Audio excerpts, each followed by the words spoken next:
ka Sacred Heart Theological College Maulai kala Plie ya kalan nong puli bathamai new academic chapter jong usnam arhajar arpusan hadu arhajar arhunreu haka nyau tarik unailar arhajar arpusan lasdang ya kani kasngi hakapor menstep dakamas pakhoj ha Sacred Heart Shrine balapan menta da upadar General Counselor for Formation ubala longru kumukong san badan buram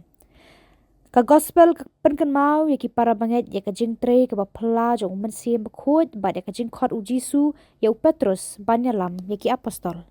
ya kani ka jing Plie la penlong hayeng sa kan mau Memorial Auditorium jong padar Silvanus ngi la sedang shwa da ka jing ruai ha mensim bakhoj bat ka jing thang ya ka sharak ka bapen i ya ka jing start bat ka jing tip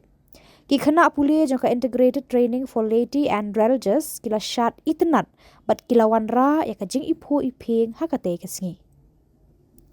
upadar Jos Veta SDB Vice Rector jong ka Sacred Heart Theological College ula Plie ya ka ktien jong ublei upadar Sunil Barla SDB Rector jong ka Sacred Heart Theological College ula priang sngo bahaya baro kibala poisha kani kasngi bakmen bad upadar Jos Aniku Zikatil SDB Vice Director ula pen i ya ka report jong kisnam baladam